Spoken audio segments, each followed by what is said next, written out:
Voilà, donc camarades, donc partagez ici, l'autre là, c'est encore pire. Oh, vraiment, je ne sais pas, les gens là, qu'est-ce qu'ils nous veulent? Qu'est-ce qu'ils me veulent, enfin? Ils me veulent quoi? Je ne sais pas. Alors donc, je disais tantôt, Black Goudé, il faut qu'il nous dise combien Ouattara lui a donné. Pour qu'il puisse aller s'en prendre comme ça à Gbagbo. Il faut qu'il nous dise quelque chose. Deuxièmement, une réunion d'urgence est en préparation contre le Mali. Une réunion d'urgence. On va en parler. Camarades, Pichering Balé est convoqué encore, comme toujours, par Draman. Voilà. Bagari, sois salué. Pichering Balé est convoqué par Draman le 23. On va expliquer, chers camarades. On va durer, hein. On va aller vite faire. Donc, voilà. Hop. Donc, Pichering Balé est convoqué le 23 février prochain. Le 23 février prochain, elle est sortie tout de suite là. Elle ne va pas. Hein, on la convoque. Elle n'est pas convoquée pour le problème des 49 Mercedes encore. Hein. Elle est convoquée parce qu'elle a appelé les Ivoiriens, a dit non au 3e mandat anticonstitutionnel de Draman Ouattara. Donc, elle est convoquée pour ça le 23 avec 3 de ses compagnons. Le 23. Frère, voilà Draman, le Moro Namba. Voilà Draman, le dictateur. Voilà Draman, le tyran. Voilà Draman, le Kodjougou. Voilà Draman, le Waworo. Voilà Draman, le Wérewéré. Donc là, c'est une épée de Damoclès qu'il est en train de mettre sur la tête de la femme. Pour lui dire, attention, les gens m'ont dit de te libérer. Parce que dans le mémorandum avec le Mali, je devrais te libérer. Parce que les voix s'élèvent, je devrais te libérer. Parce qu'à Paris, il y a eu des manifestations, je devrais te libérer. Mais 2020 n'est pas fini. Alors donc, si Draman Ouattara ose parler encore de ceux qui ont fait les manifestations en 2020 contre son 3e mandat, c'est qu'il n'a pas oublié Bédié. C'est qu'il n'a pas oublié Bédié. C'est qu'il n'a pas oublié nos camarades là, Sud-Ouest. Vous comprenez? Donc, c'est tout ça Draman Ouattara prépare contre nous. Mais tout ça est voué à l'échec. Parce que quoi? Parce que nous, on va passer à l'offensive. Nous, on passe à l'offensive. Incessamment, on passe à l'offensive. À partir du 11, la donne va changer dans la sphère politique ivoirienne. À partir du 11 là, le 11 qui est à côté de nous ici là, la donne va changer. Les choses vont changer. Ça, c'est sûr et certain. Donc, je demande à Pichering Balé d'aller répondre sans crainte. D'aller répondre sans crainte. Et de rester à l'écoute et de vaquer à ses occupations sans crainte. Parce que le cours de la vie politique en Côte d'Ivoire va changer. Ça va changer. C'est moi qui vous le dis. Ça va changer. Qu'il pleut, qu'il neige, ça va changer. Et incessamment, vous allez voir clair dedans. Vous allez apprécier vous-même. Camarades d'Afrique. Alors, vous avez vu Sergei Lavrov était aujourd'hui au Mali. Je pense qu'il doit partir aujourd'hui, demain. Et il doit passer par la Mauritanie, etc. avant de partir. Vous comprenez? Tout le monde a vu son discours. Donc, il est prêt à défendre le Mali. Il dit que la Russie est prête à défendre le Mali coûte que coûte au niveau des Nations Unies. Donc même réunion d'urgence qu'ils sont en train de demander là, qu'ils sont en train de demander là, en réalité, ça n'aura pas gain de cause. Mais ce qu'ils recherchent en réalité, eh bien, c'est de mettre KO le Mali. C'est de parler d'histoire des droits de l'homme, droits de l'homme, droits de l'homme, droits de l'homme, pour un jour prendre une résolution. Mais vous allez parler droits de l'homme, droits de l'homme, droits de l'homme, droits de l'homme. Mais vous allez venir au Conseil de sécurité des Nations Unies. Vous allez venir vous asseoir sur la table au Conseil de sécurité des Nations Unies. Et vous allez essayer de parler maintenant de résolution pour aller contre le Mali, pour aller sauver les civils, selon vous. Et quand vous allez quand vous allez aller vous asseoir sur la table, pour prendre la résolution, il y a quelqu'un là-bas qu'on appelle Russie, qui vient de dire au Mali, on va vous défendre au Conseil de sécurité contre vents et marées. Oui, et les accords ont été conclus dans ce sens. Donc, on n'a pas peur. Donc, nos cœurs ne battent pas. On est serein. On est serein. Donc, camarades, venez ici. Vous montrer quelque chose. Allez partager. Donc, quels sont les pays, quand je vous ai dit avant-hier, il y a eu la coalition internationale qui est allée contre Gbagbo, c'est déjà mise en place contre le Mali. Je vous l'ai dit.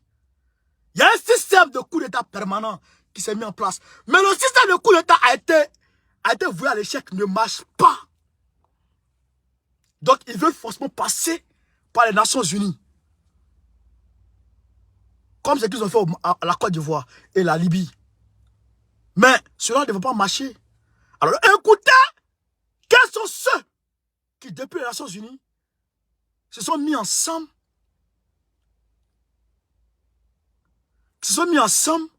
pour demander cette réunion. Écoutez, il y a l'Albanie, l'Équateur, la France, le Japon, la Suisse, le Royaume-Uni et les États-Unis. 7 pays sur 15 qui se sont mis ensemble. Et même parmi ceux qui sont là-bas, ils ont encore des personnes dans ça, des pays dans ça. Donc, ils ont déjà 7 voix sur 15. Il suffit juste de prendre une autre voix, 2 autres voix là-bas, et donc ils gagnent la majorité. Mais il y a le veto qui est là. Mais après l'Albanie et tout cela, il y a le Brésil. Donc il ne peut pas avoir l'unanimité. Parce qu'il y a le Brésil qui s'entend très bien avec la Russie et le Mali. Il y a la Chine aussi qui s'entend très bien. Mais ici, ce qui ressort, c'est qu'il y a 3 pays qui détiennent le veto. Comme je vous l'avais dit tantôt. Il y a 3 pays qui détiennent le veto ici. Il y a la France, il y a le Royaume-Uni, et puis il y a les États-Unis. Les 3 ont veto. Vous comprenez? Maintenant, il y a la Chine et la Russie qui ne sont pas dedans, mais eux aussi qui ont veto. Voilà la coalition internationale. Probablement, généralement, la Chine s'abstient toujours. C'est rare que la Chine pose veto. C'est rare. C'est la Russie qui pose veto beaucoup. La Chine s'abstient beaucoup. Maintenant, c'est la Russie seule dont on est sûr qu'il va déposer son veto. Vous comprenez? Alors que, aujourd'hui, tout le monde sait que quand on va dire l'hiver est fini là, c'est-à-dire que on est en février, non, mars, avril, où on va rentrer vers mai, la Russie va lancer une offensive d'envergure sur l'Ukraine. Donc, probablement, la guerre de l'Ukraine là, ça va changer au printemps prochain, jusqu'à rentrer en été. Vous comprenez? Donc, à ce niveau-là, s'ils n'ont pas pu, écoutez très bien, s'ils n'ont pas pu faire lever le veto de la Russie sur le Mali, au niveau du Mali, ils vont intensifier la guerre là-bas. Maintenant, ils sont capables de marchander Zelensky contre le Mali. Ah, vous comprenez ça? Ils sont capables de le faire. Mais, nous sommes confiants. Et nous savons que, même s'il tente de marchander, la Russie ne peut pas lever son veto sur le Mali. Parce que si la Russie lève son veto, automatiquement, elle n'aura plus de soutien en Afrique. Vous comprenez? Donc voilà là où on est garanti. Vous comprenez? Donc, les réunions d'urgence qu'ils vont faire là, peut-être que de façon individuelle ou de façon à l'occidental, comme ils ont fait en Ukraine, à l'occidental, ils peuvent prendre des sanctions contre le Mali. Vous comprenez? Ils peuvent prendre des sanctions contre le Mali, comme ils l'ont fait contre la Russie en Ukraine. Ils peuvent aussi soutenir les gens de l'Azawad contre le Mali. Ils peuvent aussi reconnaître l'État de l'Azawad comme la Russie a reconnu les républiques populaires du Donbass, les républiques populaires de Donetsk, Lugansk, et puis comme la Russie a reconnu. Comme eux aussi, ils ont reconnu la Croatie, les États du Kosovo, tout ça. Eux, ils ont créé la jurisprudence. La Russie a suivi la jurisprudence. Donc, eux aussi, de leur côté, ils peuvent suivre la jurisprudence. Mais, ça, c'est ce qu'on appelle la course à la montre. Je vous ai dit que le 17 mars, ça c'est le dernier Qatar. C'est le dernier délai d'Assimi Goïta. Donc aujourd'hui, favorablement, la Russie a accueilli cette nouvelle. Et la Russie a accueilli, je dirais, cet ultimatum-là. Vous comprenez? Donc Assimi peut maintenant passer à l'offensive avec le soutien russe et le soutien chinois, etc. Aujourd'hui, Erdogan, comment on appelle ça, déploie plus de 5000 morts.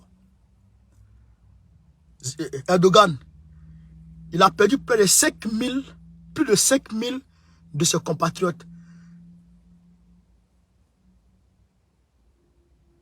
Général Barat, soit ça le moment. Vous comprenez? Ah, lui, il a perdu. Donc, lui, aujourd'hui, là, il est sous le choc de ce drame-là, du séisme. Lui, il ne peut pas trop s'engager. Mais, nous avons le Brésil, qui siège aux Nations Unies, qui a une voix dont on est sûr d'avoir, et qui peut nous aider aussi sur le plan économique et militaire.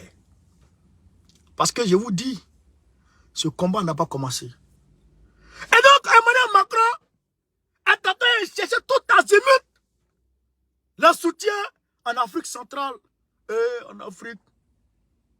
Il a reçu hier Déby Kaka à l'Élysée. Ils ont mangé ensemble.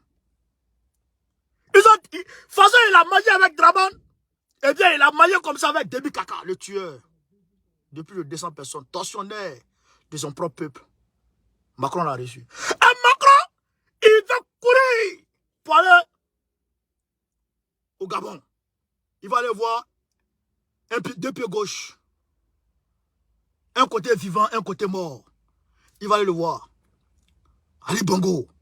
Parce que Ali Bongo s'apprête à briguer un autre mandat. Tout comme Draman, tout comme Macky Sall. Macron veut forcément gagner quelque chose. Vous comprenez? C'est pourquoi on doit rester aux aguets. On doit rester mobilisé. Voilà la réalité. Donc, ils sont en train de... Ils vont aller aux Nations Unies, ils vont aller faire réunion. Demain, les gens de la SEMA, Ils vont faire réunion demain. Ils vont faire fusion. Ils ont déjà une force. Ils ont déjà un chef d'état-major. Et demain, eux tous, même ceux qui sont indépendantistes, ceux qui ne sont pas indépendants, ils vont se mettre ensemble pour commencer à sécuriser le septentrion, comment on appelle septentrion de Ménaka. Ils vont commencer à sécuriser leur zone. En parfaite collaboration avec Yagagali, le terroriste. Donc, ils vont commencer à sécuriser. Donc, ils sont en train de faire, je dirais, ils sont en train de mettre en place des checkpoints contre Assimi Goïta. Ils savent pas qu'ils seront frappés avec le drone. Un matin comme ça, et puis ils sont frappés. On sait qu'ils reçoivent des armes. On sait. Ils reçoivent des armes. Des armes occidentales. Qui passent par le Tchad. Pour passer Niger, Tchad. Qui passent par le Tchad, Niger, et puis ça descend là-bas. Nous savons tout. Mais malgré vos armes là, où vous partez déposer là? On connaît. Même si vous déplacez, où vous partez avec là, on connaît. Même si vous déplacez là-bas, où vous partez avec là, on connaît. Tant que c'est sur le territoire malien là, on sait où c'est. Les États-Unis ont bombardé un ballon chinois récemment. Ils ne savent pas pourquoi ils ont fait ça. Mais nous, on a pour nous aussi. On a nos satellites qui vous regardent. Même quand vous partez chier, on vous voit.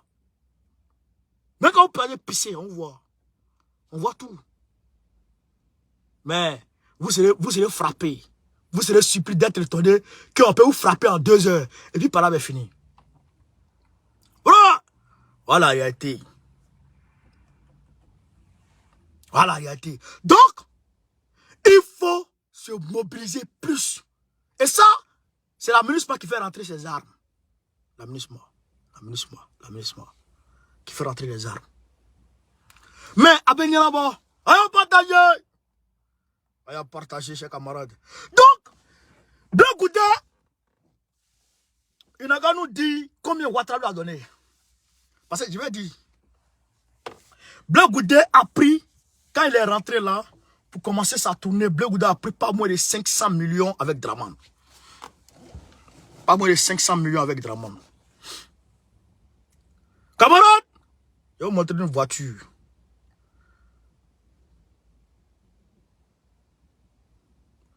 Cette voiture de luxe,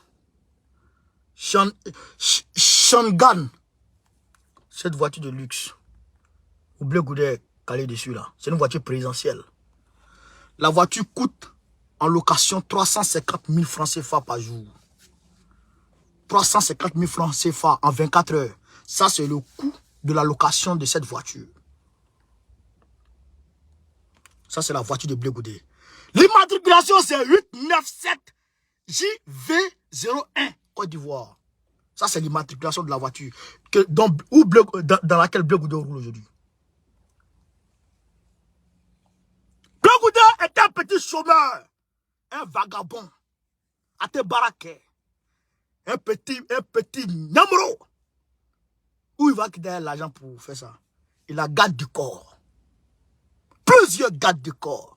Il a un cortège avec lequel il se déplace avec ses collaborateurs. Où va quitter l'argent? Bleu Goudé est dans une forme de caravane de la paix. Il fait le tour de la Côte d'Ivoire. Là, il a un bio. Hein, frère? J'ai appelé encore ici. Là, il est dans la Nawa. Il quitte la Nawa le 12.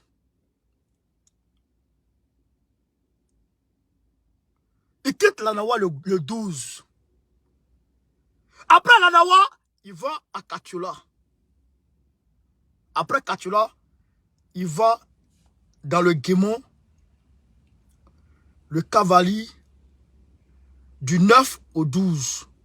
Non, du 9 mars au 12 février, je pense. Vous comprenez? Pardon, il y a du 9 au 12 mars, pardon. Du 9 au 12 mars. Comprenez? Donc, Bleu Goudé est dans cette tournée-là. Et il va se confier exclusivement aux gens du RDR. Dans la Nawa, qui est son tuteur? Eh bien, c'est Alain Dongwaï, ancien ministre des Eaux et Forêts de Draman, ancien PDCI qui est avec Gbagbo. Et pardon, qui est avec Draman aujourd'hui. Ancien PDCI qui est avec Draman aujourd'hui. Frère! Voilà Bleu Goudé. C'est pourquoi il va s'arrêter avec sa gueule, André. André pour grenouille. Non! Il n'y a pas de match de tout ici. Celui qui a fait match de tout va me trouver devant lui. En s'adressant à Gbagbo. En s'attaquant à Gbagbo. Il a renvoyé Ahmed Tidiane, qui s'est battu pour lui ici, causé âme. Qui nous attaquait ici. Je le regardais et puis j'ai riais de lui. Ahmed Tidiane. Je le regardais et puis j'ai riais de lui. J'ai dit, mais toi tu es là, je te vois et puis tu me fais rire. Tu ne connais pas Bleu Goudé. Nous on le connaît. Bleu Goudé est envoyé à la haie en 2014 pour aller témoigner contre Gbagbo. Ça c'était sa mission. Ça c'est sa mission. Mais comme il a échoué et il est revenu, alors Ouattara dit il n'a qu'à se rattraper. Donc sa nouvelle mission, c'est de passer partout pour dénigrer Gbagbo, dire le mauvais nom de Gbagbo, et surtout, il ne doit jamais s'approcher de Gbagbo. Voilà la réalité. Et il doit faire en sorte que le quatrième mandat de Draman Ouattara passe. Blé, voilà son combat. Il doit faire en sorte que la pilule du quatrième mandat passe en Côte d'Ivoire. C'est pourquoi il déclare de sa gueule de serpent que moi, lui, il a 20 ans, il accepte les 20 ans par contumace.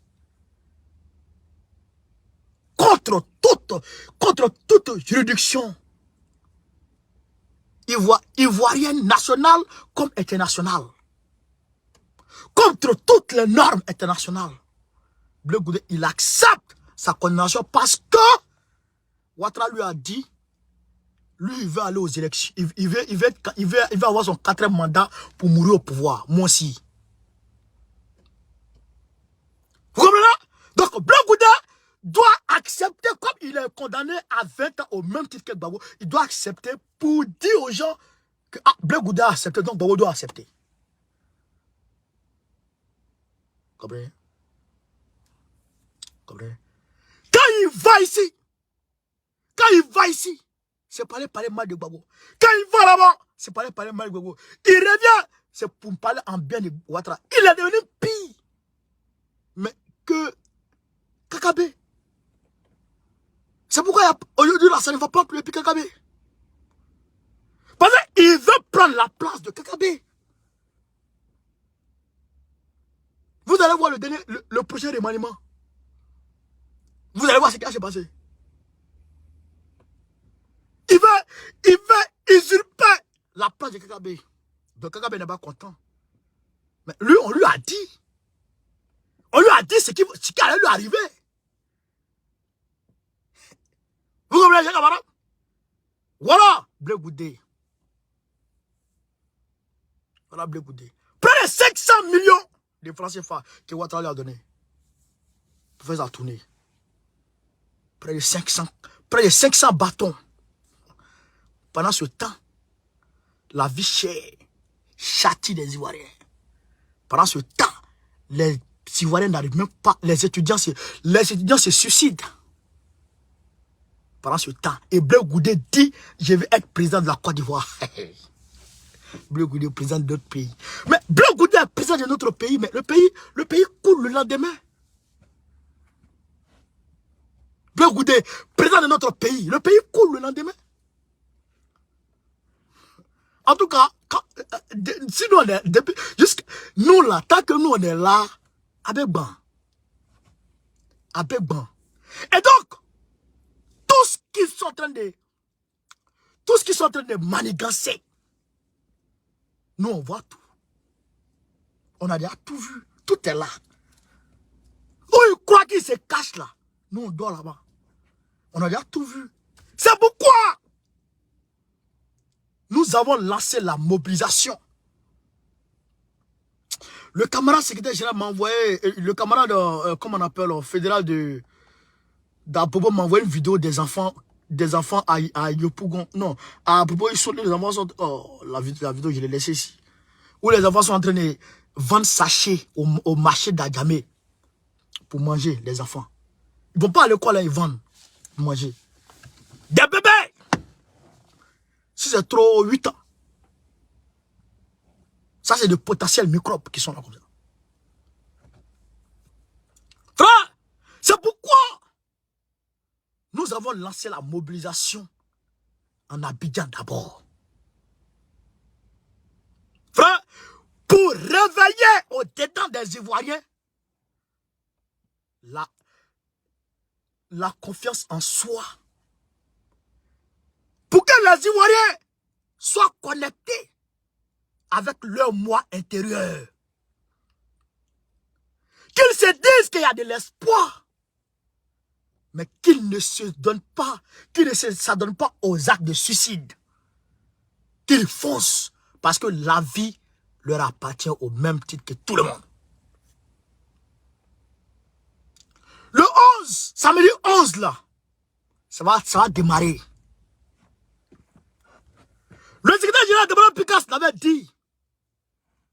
Il dit, nous sommes en reconstruction de notre parti.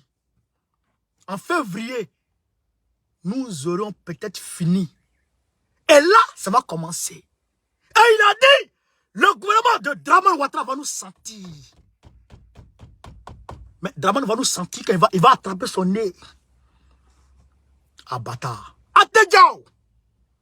Atedja atetemia. Atedja atetemia.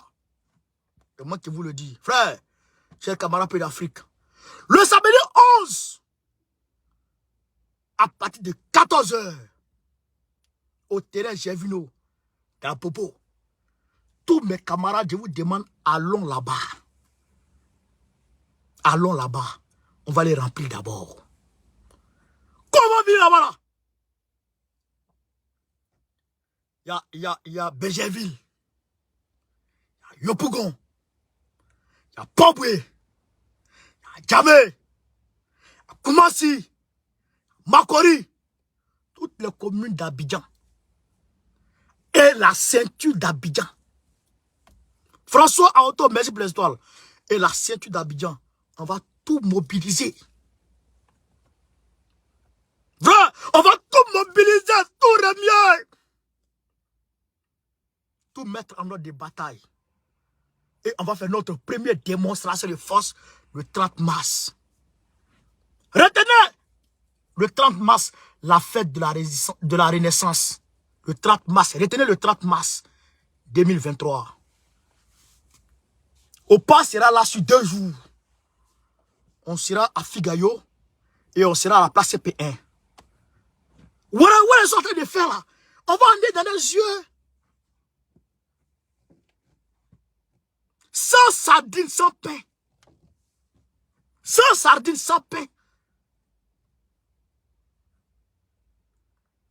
Frère, on va leur montrer qui a mis de l'eau dans le coco. Ouattara va nous sentir. Il demande à piger une balai. Elle en a fait assez. Et elle continue d'en faire assez. On a qu'à se calmer. Son combat là, c'est pour nous. Entre nous et la société civile, la différence, ça ne vaut pas ça. Entre nous, le PPACI, parti de gauche, parti socialiste, parti panafricaniste, parti indépendantiste, parti souverainiste, entre nous et la société civile, la différence ne dépasse pas ça. La différence est que la société civile ne brigue pas la magistrature suprême, mais nous, on vise la magistrature suprême. C'est la seule différence. La société civile ne participe pas aux élections. Nous, on participe aux élections. Voici la seule différence. Sinon, les problèmes de la société sont nos problèmes. Oui. Donc, la vie chère, là, les Ivoiriens, là, c'est pas qu'on n'entend pas. Mais on n'était pas prêt. Là, on est prêt. Et jusqu'à fin mars, on sera plus que prêt. Oui. Donc, Ouattara va comprendre que il ne peut pas augmenter la vie des Ivoiriens pour rien. C'est pas possible. Le Ouattara, il prend pas moins de 1 milliard par jour. Pas moins de 1 milliard par jour. Il a plus de 343 à 350 milliards de budget de souveraineté. Jamais vu dans ce monde. Diviser 350 par 360 jours. L'année, en une année, ça fait pas moins de 1 milliard de francs CFA par jour que Ouattara chiffonne, met dans sa poche. Avec sa vieille gueule penchée là. Et se promène avec sa go façon là. Avec notre argent. Ça ne peut pas continuer. Et ça va s'arrêter. La sphère politique ivoirienne va bouillonner. Va bouillonner plus que 90. Tout ce que vous voyez, on dit non, les Ivoiriens sont dans buzz, etc. Non. Quand vous voyez buzz là, le dernier record des gens de buzz là, c'est 42 000 vues en direct. Les Ivoiriens sont 30 millions. Il y a 30 millions d'Ivoiriens. Ils n'ont même pas atteint 100 000 d'abord. Ils n'ont même pas atteint 50 000 personnes en direct. Et même sur les médias, sur les pages, quand tu vas regarder, il n'y a jamais un qui a atteint 20 millions de vues. Jamais. Ça n'existe pas. Même 10 millions de vues, ça n'existe pas. Allez-y voir. Si c'est trop, 1 million, 2 millions maximum. Les Ivoiriens sont 30 millions. Le reste là, ils sont tués dans leur coin. Et ils regardent, ils observent. Et c'est vers eux qu'on va. C'est eux que nous va. Nous, on va toucher. Et c'est eux qui vont nous suivre. Ouattara ne va pas voir d'où ça vient. Ils vont comprendre d'où ça vient. Je demande à Péchelin Balé d'encaisser. Et je demande à tous les Ivoiriens d'être patients. Faites preuve de patience. Dans quelques instants. Dans quelques instants. Et je vous invite tous à Abobo. Tous allons à Bobo. Ivoiro Malien, Ivoiro Burkinabé, Ivoiro Guinéen, Ivoiro quoi. Tout le monde allons à Bobo. On va commencer à Bobo pour remonter. Et ils vont comprendre qui a mis de l'eau dans le coco. Ah, c'est passé où? Calmez-vous seulement. Donc, camarades Pays d'Afrique, je vous remercie de m'avoir suivi. On va s'arrêter là. On en a fait assez. Continuez à partager, continuez à propager. Vraiment, la page là souffre. Il faut que je commence avec une autre page. Sinon, la page là souffre. On va la laisser se reposer un peu. Il la signale. Donc, camarades sur ce, Babo ou rien. Très prochainement, Babo, président de la République de d'Ivoire, Go Carré, Goïtaourien, soutien à Doumia, Fossien Tadira, André Rajolina, on est ensemble. Merci. Partagez, propagez. Merci, ciao.